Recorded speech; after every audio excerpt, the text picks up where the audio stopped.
সুব্রত দাস সম্পর্কে বলতে গেলে আমি প্রথমেই খুব আবেগ আপ্লুত হই, এ কারণে যে আমার দুরন্ত শৈশব যেখানে কেটেছে সেই ফরিদপুরের একটি পাড়াগা কামারখালীতে, তারও উদ্দাম শৈশব যৌবন সেখানে কেটেছে। তিনি আমার অগ্রজতুল্য। আমি বারবার তার দ্বারা উপকৃত হয়েছি।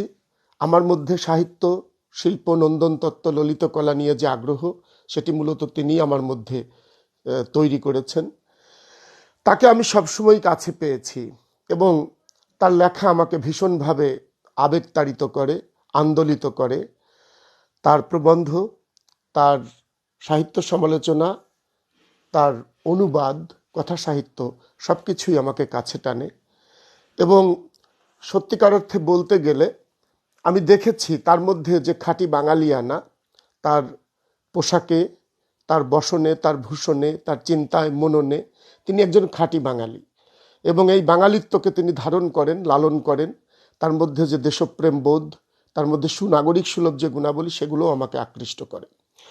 আজ তিনি বাংলাদেশে না থাকলেও আমি জানি যে তার নেশা হিসেবে তিনি মূলতই সাহিত্যকে, নন্দন তত্ত্বকে তিনি গ্রহণ করেছেন এবং সেটিকেই তিনি আঁকড়ে পড়ে আছেন।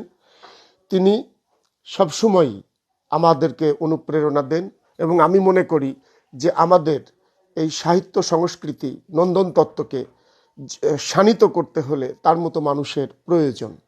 এবং তার যে ইফোর্টগুলো আমরা দেখি, তিনি বাংলা উপন্যাস নিয়ে তিনি কাজ করেছেন, ওয়েবসাইট খুলেছেন, তিনি কানাডা জার্নালে তিনি কাজ করছেন।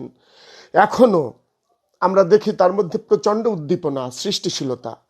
অবশ্যই এগুলি ভালো লাগবার প্রেরণার। ধন্যবাদ।